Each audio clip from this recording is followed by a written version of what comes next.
Bonsoir, chers téléspectateurs de l'unique chaîne de la communauté haïtienne de France, H-Live.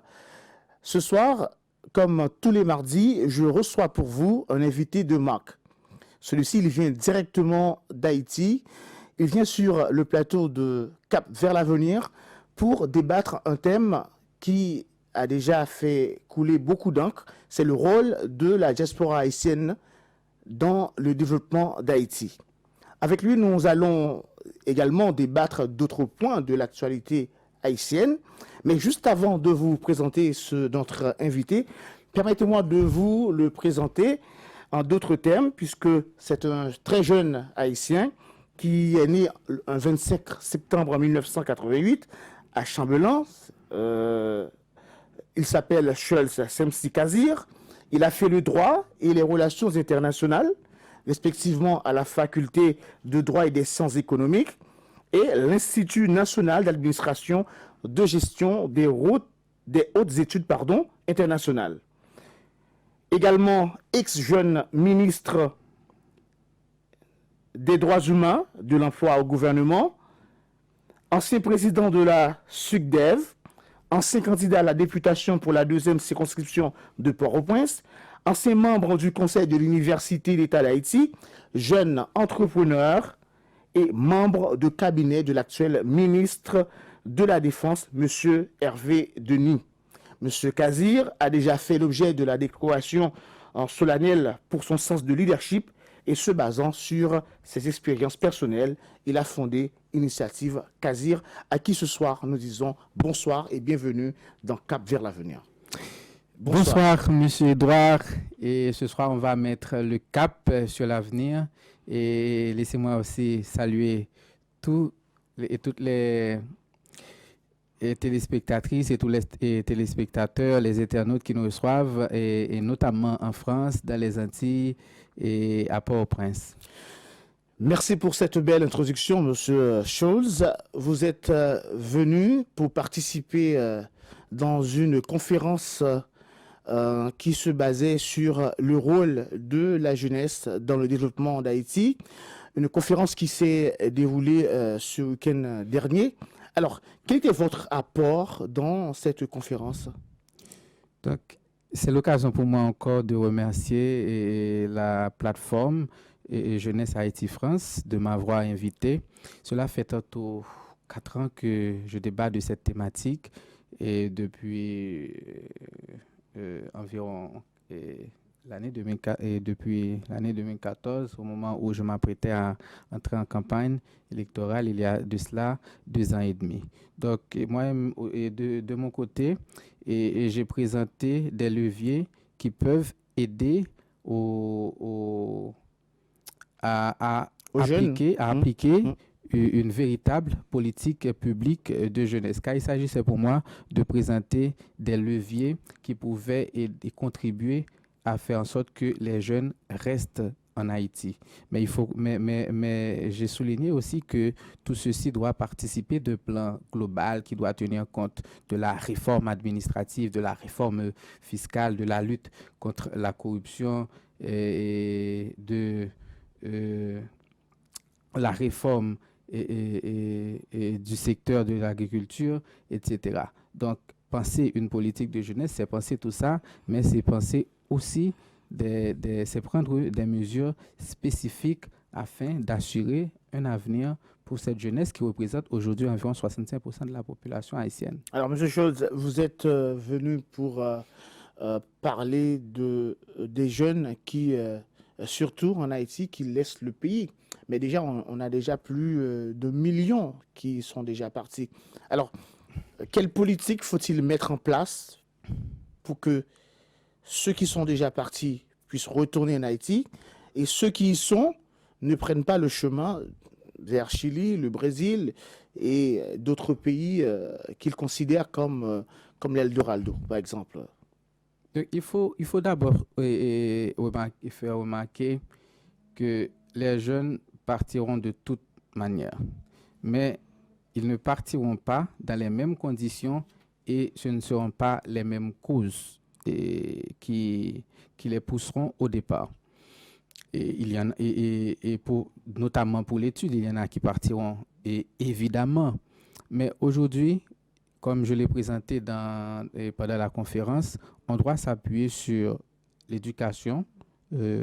Par cela, je veux dire qu'il faut allouer un part du budget, il faut allouer un bon part du budget à l'éducation. Aujourd'hui, on parle de 20%. Et il faut réformer aussi ce système éducatif afin que les jeunes puissent recevoir une éducation adaptée, une éducation qui puisse permettre aux jeunes d'être l'homme ou la femme capable de permettre à Haïti d'enclencher son processus de développement. Mais aussi, par éducation, il faut voir aussi je vois aussi l'enseignement supérieur. Et en ce sens, je pense qu'il faut soit pendant le quinquennat du président Jovenel Moïse, ou que la classe politique haïtienne s'engage à doter définitivement ce pays d'au moins 3 centres universitaires, par exemple dans la région nord, dans la région sud, et l'autre dans la région transversale, Artibonite, centre et ouest. Donc, pourquoi je dis 3, je ne dis pas 10 et où il y aurait dans chaque département un centre universitaire. Donc, je parle de centres modernes, de centres assez équipés, de 3 grands et campus de qualité, mais qui peuvent aussi contribuer au développement régional. Donc, j'ai vu pendant la conférence, et l'un des leviers que j'ai proposé, c'est le sport. Je vois le sport comme un vecteur de développement. Les jeunes Haïtiens sont très talentueux. Il y a beaucoup de talent en Haïti. Il faut saluer aussi la jeune sélection haïtienne qui est des moins de 20 ans qui vient qualifiée de trouver pour sa la Coupe du Monde. Voilà. Justement. Donc on les salue au passage. Je salue notamment la vedette de l'équipe, Nérilia, qui joue à Montpellier. France, exactement, qui doivent être en train de regarder cette émission. Justement, et parlant de politique de jeunesse en Haïti, il faut miser sur le sport. Et par la création d'un fonds spécial pour financer le sport, par l'ouverture d'académies et sérieuses qui peuvent former des moniteurs qui peuvent encadrer. Donc pour vous, excusez-moi, c'est un point très important que vous soulevez, Monsieur Scholz. Le sport peut être un levier qui peut aider les jeunes à émanciper socialement, mais créer leur avenir en Haïti. Donc, en dernier lieu, j'ai vu l'entrepreneuriat, parce qu'aujourd'hui, on en parle beaucoup en Haïti, mais ce n'est pas encore tout à fait inclus dans les politiques publiques, et il y a lieu aujourd'hui de faire d'Haïti une île d'entrepreneurs. Il y a beaucoup de jeunes qui ont des idées, qui veulent... de vous couper, parce que l'idée peut-être peut m'échapper. L'histoire d'évoquer le sport comme un pilier pour demander aux jeunes de rester en Haïti, qui peut, comme vous avez si bien dit, leur permettre de s'émanciper. Mais cela ne date pas d'aujourd'hui. Cette idée, il en était déjà même prévu de créer différents centres sportifs à travers tout le pays. Que s'est-il passé avec ce fonds qui avait été destiné pour le sport en Haïti? Je ne suis pas au courant vraiment pendant les 10 et aux 15 dernières années, je suis très jeune, pendant les 10 ou 15 dernières années, que je suis de près l'actualité haïtienne, où il y a eu un forum et au plus haut niveau de l'État où l'on prend en compte le sport comme un pilier qui peut aider au développement du pays. Faire du sport en Haïti une véritable industrie où participe la société civile, où participe... Tu es au courant pour le fonds Petro-Caribé? Tu es au courant? Tu en avais déjà entendu parler? Mais justement, je vis en Haïti, j'entends et j'écoute régulièrement les nouvelles. Tu savais qu'il y avait quand même une partie de ce fonds qui avait été destinée aux jeunes et également au sport pour permettre l'émancipation du sport en Haïti. Vous en étiez au courant? Justement, et aujourd'hui, hein, ce rapport fait l'objet de vives discussions au niveau du Parlement. Donc, on ne sait pas encore quel sera le destin de ce rapport, mais tout ce que je peux dire là-dessus, c'est que aujourd'hui, c'est un élément dont on doit tenir compte et dans les politiques publiques concernant la jeunesse, la question du sport. Et pour finir sur ce point, le dernier levier que je présentais, c'est le service civique. C'est qui va permettre aux jeunes de se sentir concernés et de se sentir impliqués et de sentir de vivre dans une atmosphère où il a constamment la sensation de participer au processus de devenir de ce pays. Donc participer dans des causes électorales, ça peut être aussi un motif de rester en Haïti, selon vous? Non, je ne veux pas prendre la chose électorale comme un motif de rester en Haïti. Bon, à moins que c'est-à-dire aspirer à devenir sénateur, aspirer à devenir député, aspirer à devenir président. Bon, mais ça peut être aussi toute la jeunesse ne peut pas aspirer à devenir sénateur ou député. Donc il y a Alors quels sont les secteurs dans le public, selon vous, qui puisse inspirer confiance à un jeune pour pouvoir rester dans ce pays? Donc, il y a des secteurs traditionnels qui ont été toujours valorisés en Haïti. Les positions d'avocats, les positions de médecins, les positions d'ingénieurs. Mais aujourd'hui, la réalité est en train de changer et les mentalités sont en train d'évoluer aussi. Et avec l'apparition de nouvelles possibilités avec les nouvelles technologies de l'information et de la communication, donc qui est un secteur porteur ou qui intéresse beaucoup les jeunes, mais j'aimerais insister surtout sur l'agriculture. Je crois que s'il y a un programme gouvernemental ou bien un partenariat public et privé qui peut permettre à nos jeunes agronomes ou à ceux qui viennent de la province pour étudier à Port-au-Prince de revenir, d'exploiter, de mettre en valeur les terres, non seulement on va créer beaucoup plus d'emplois, mais aussi on va permettre à beaucoup de jeunes de rester dans le pays et augmenter la croissance. Donc, la caravane changement, selon vous, M. Scholz, c'est une bonne initiative du gouvernement? Je ne crois pas qu'il y aurait lieu de dire que c'est une bonne ou une mauvaise initiative. Donc, on attend le quinquennat du président pour voir les résultats. Mais ce qu'il faut comprendre dans tout ça, c'est que c'est une stratégie du gouvernement en vue d'adresser certains problèmes du pays. Donc, certains peuvent contester cette démarche, certains peuvent s'adhérer à d'autres démarches, mais pour moi, je suis l'initiative, j'attends de voir les résultats, mais il est encore tôt de juger s'il est bon ou mauvais. Mais voyez-vous une voie de changement quand même, puisque ça fait presque jour pour jour 1 an depuis que le président Jovenel Moïse a investi du pouvoir en Haïti. Selon vous, voyez-vous que le pays est en voie de changement en ce moment? Monsieur Edouard, je vis en Haïti. Les problèmes sont nombreux. Il y a beaucoup de difficultés parce que tous les secteurs se confrontent à des difficultés. Il y a d'énormes défis à relever. Les enjeux, que ce soit pour cette année ou pour les années à venir, sont nombreux.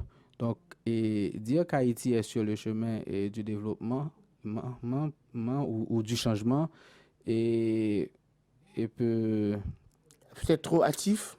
C'est trop hâtif, mais peut dépendre aussi de sa position, de sa lecture et des choses. Mais C'est un peu subjectif.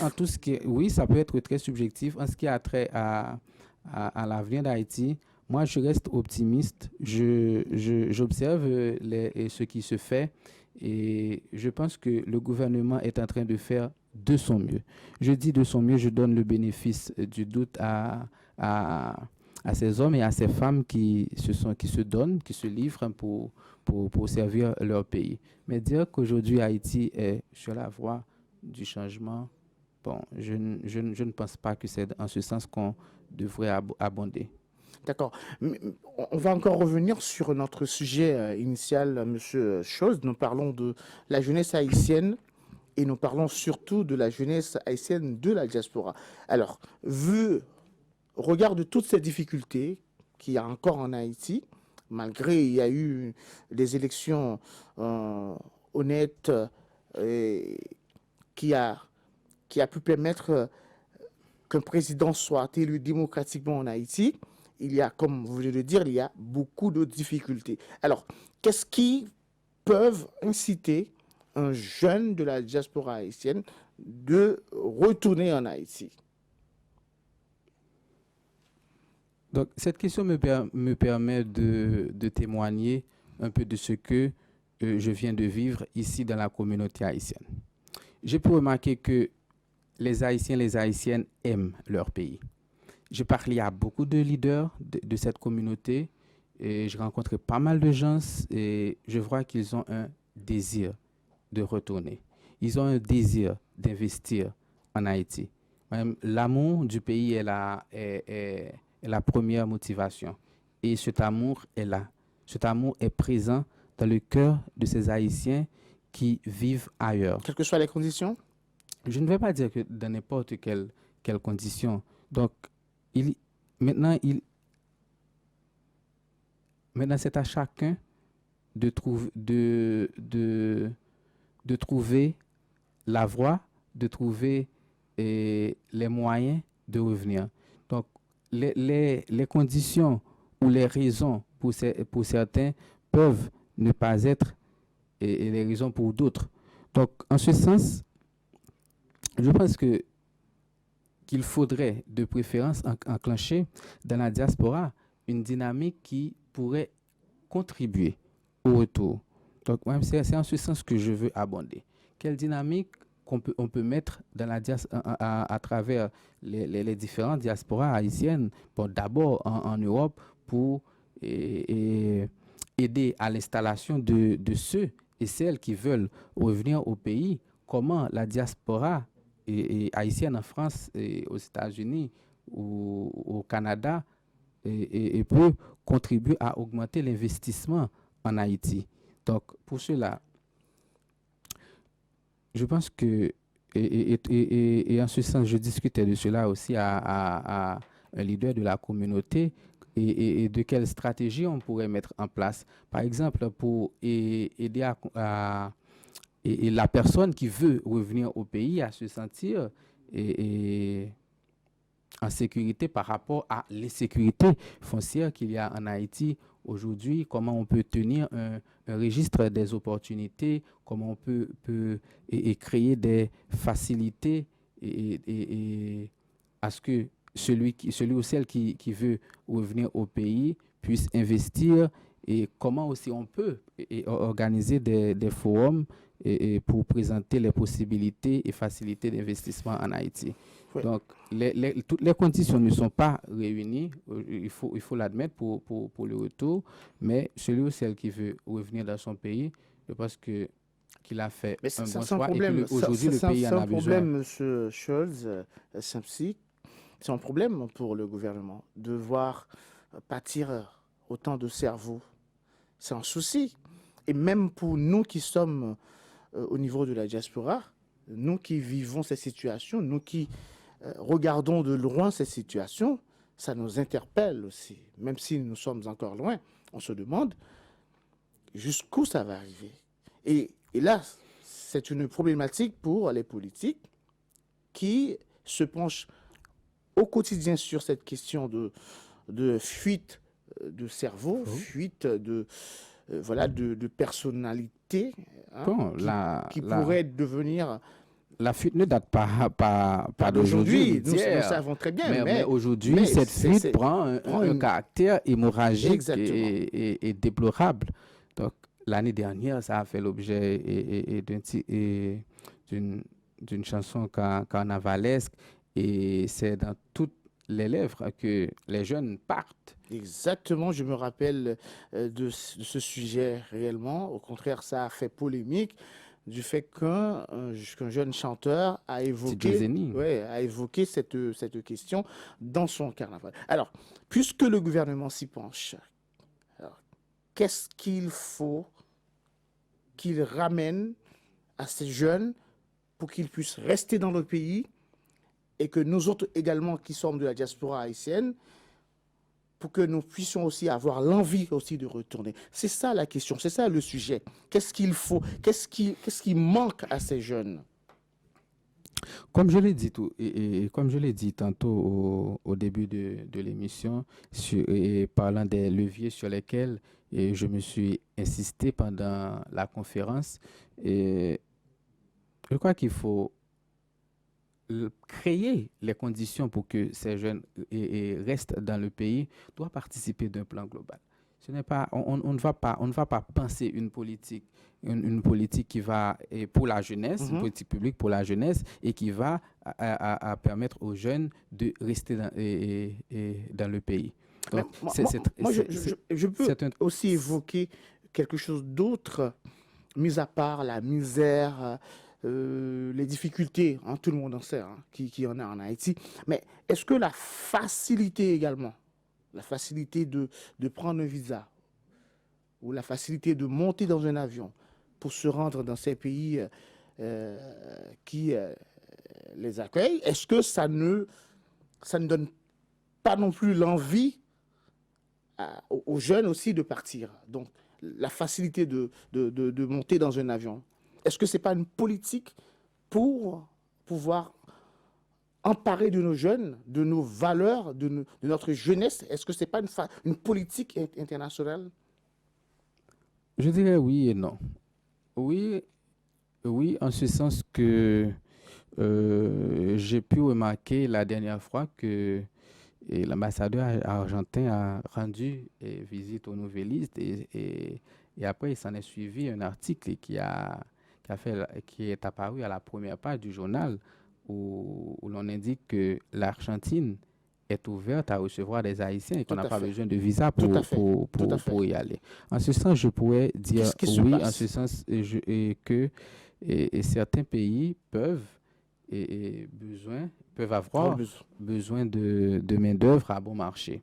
Mais je dirais non. Et aussi de compétences aussi, hein, pas seulement. Justement, parce que la plupart des jeunes qui partent sont formés. Très souvent, ce sont des universitaires aussi. Hein. Il y en a beaucoup qui ont bouclé le cycle en fin de scolarité et qui sont partis. Donc, je dirais non, en ce sens que l'envie de partir, l'envie de quitter le pays a toujours existé. Seulement, aujourd'hui, cela prend un caractère hémorragique déplorable. Bon, nous allons peut-être mettre de côté pour l'instant ce thème, le rôle de la jeunesse haïtienne, de la diaspora dans le développement d'Haïti, pour parler un petit peu de vous maintenant, qui a beaucoup déjà fait, malgré votre jeunesse. J'ai pu constater que vous avez créé une association qui s'appelle Initiative Kazir. Alors, parlez-nous un petit peu de cette association, qu'est-ce qu'elle fait, quel est son rôle dans notre société haïtienne? Donc, l'Initiative Kazir est une jeune organisation et on n'a même pas encore organisé le lancement qui a dû être reporté à cause de mon voyage à Paris. Donc, tout est calqué sur la trajectoire que j'ai suivie, et à savoir comment j'ai évolué en tant que jeune leader de la communauté haïtienne, comment je me suis impliqué en faisant des conférences. Donc, à travers l'initiative Kazir, on veut d'abord faire des conférences de motivation. C'était toujours Votre objectif? C'était toujours, je dirais, une habitude que j'ai prise de parler à des jeunes, de motiver des Mhm. jeunes, mais qu'aujourd'hui je veux faire dans un cadre plus structuré. Mais aussi, j'ai fini par et conclure qu'aujourd'hui, il faut commencer à encadrer de jeunes leaders.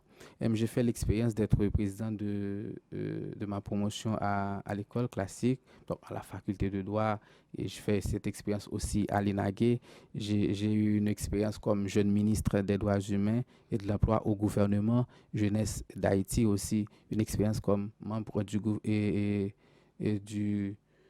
conseil de l'Université d'État d'Haïti. Donc, toutes ces expériences m'ont permis de voir les difficultés auxquelles sont confrontés les jeunes leaders. Et puisqu'aujourd'hui, les jeunes ne font pas vraiment confiance aux partis politiques, Mhm. qui serait un endroit idéal pour se former, Mhm. pour faire un apprentissage démocratique. Donc, l'initiative CASIR se propose d'organiser un forum annuel où des jeunes leaders, dès leur plus jeune âge, par exemple ceux qui terminent, peuvent se rencontrer pendant un week-end où ils recevront des formations dans des thématiques et qui concernant le leadership, des thématiques liées au développement durable, des thématiques qui sont des enjeux à l'heure actuelle au niveau international, où ils peuvent débattre entre eux et ils peuvent commencer à se réseauter.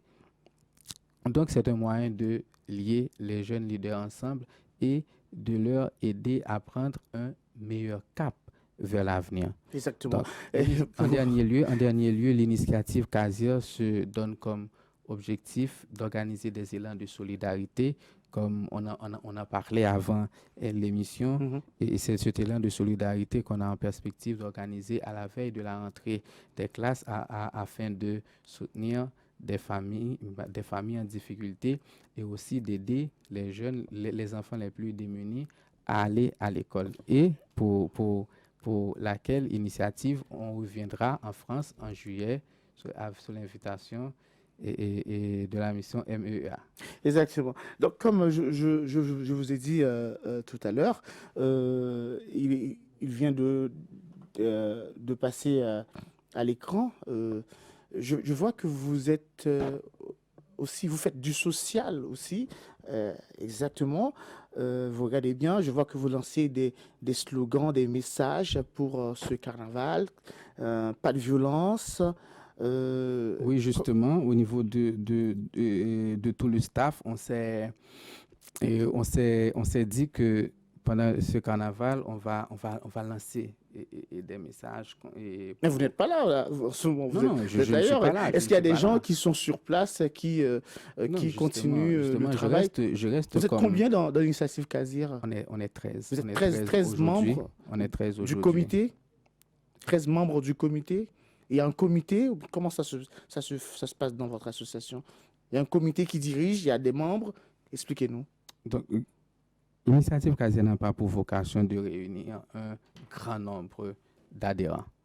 Donc, on a un staff réduit, Mhm. justement, qui est organisé en comité et c'est comme c'est comme la structure, et je dirais, d'une fondation. Parce que justement, on commence par ce sur lequel on s'est entendu dans le staff, on commence par créer l'initiative Casier qui prend la forme d'une organisation afin d'arriver à la fondation Schultz CMC Casier qui pourra s'impliquer davantage dans la société. Donc, je ne suis pas sur place, mais le directeur de communication, il prend en charge cette Mhm. sensibilisation pendant le carnaval, tout comme le directeur de programmation, il travaille sur cet élan de solidarité qu'on est en train de préparer pour la rentrée scolaire 2018-2019.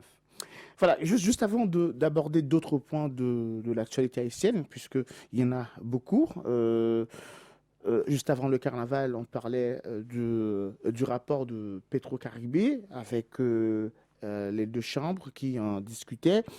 Et il y a aussi, il y a également le. Il faut parler des maires qui ont le financement, je voulais dire, des maires, des partis politiques, etc. Et ça fait de l'actualité en Haïti. Mais juste avant, Monsieur Schulz, effectivement, pour passer à un autre sujet très rapidement, puisque vous êtes membre de cabinet de l'actuel ministre de la Défense, et nous savons très bien, le 10 novembre dernier, le président a pu remettre en place une cellule de l'armée d'Haïti.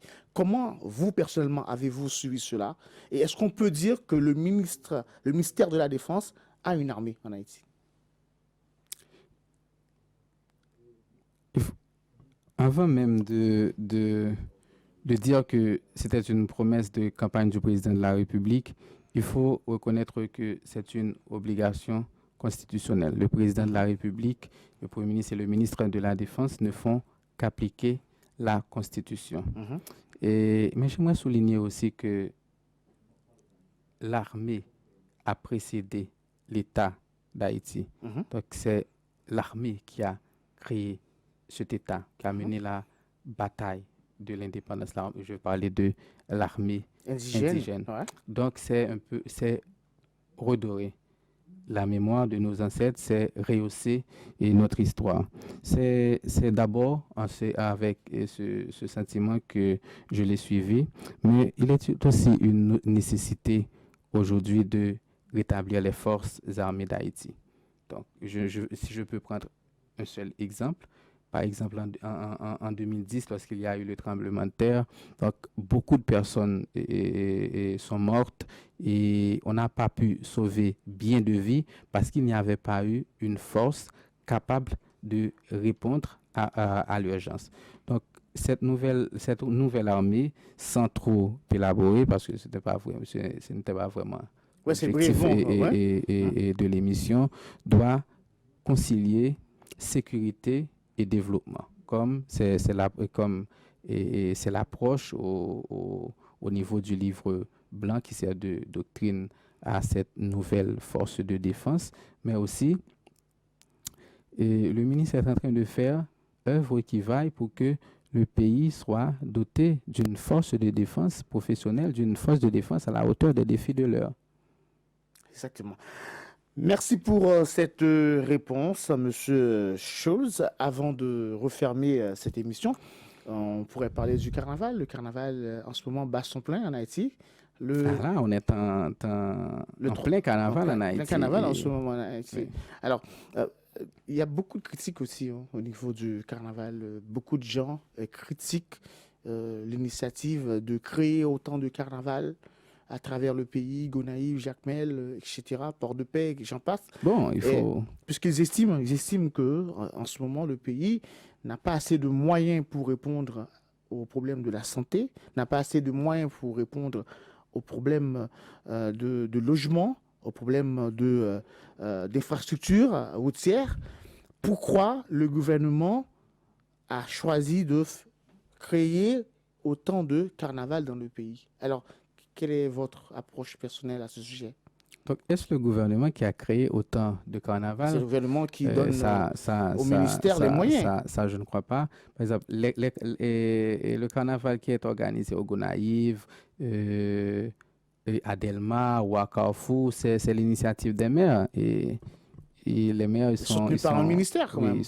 Le ministère de la Culture. Oui, ils sont autonomes. Ils peuvent prendre l'initiative, même si le ministère ne soutient pas la mairie, mais la mairie peut faire appel au secteur privé de sa commune. Donc, par exemple, à Port-de-Paix, par exemple, certains, déjà, ils ont même déjà annoncé sur Facebook que la ville est dans un état très lamentable en ce moment. Et malgré tout, le maire trouve des fonds pour pouvoir... Monsieur Edouard, c'est une question de vision, c'est une question de stratégie. Donc, organiser le carnaval en soi n'est pas un problème. tout dépend de comment on l'organise. Donc, il y a plusieurs approches en ce sens. Il y a des gens qui disent que le carnaval peut être rentable. Et c'est en ce sens Vous êtes d'avis aussi? Qu'il faut le Ça prendre. peut être rentable? Je pense que le carnaval peut être rentable.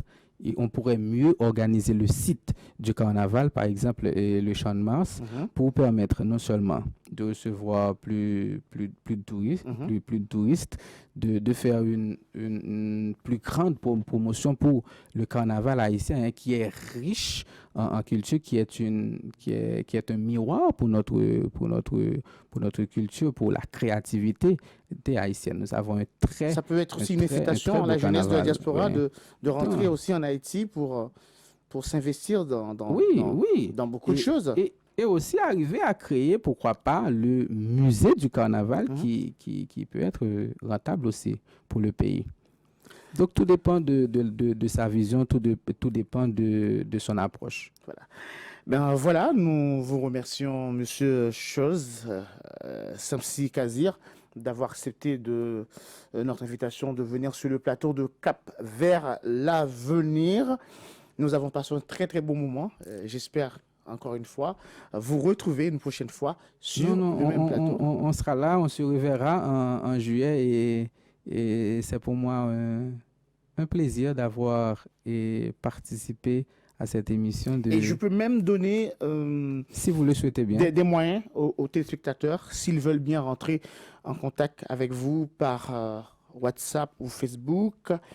Possibilité d'appeler Monsieur Scholz au numéro 46 13 28 72. Toujours, il faut mettre le 00 509 46 13 28 72 48 49 43 62. Toujours suivi précédé de 00 509. Voilà.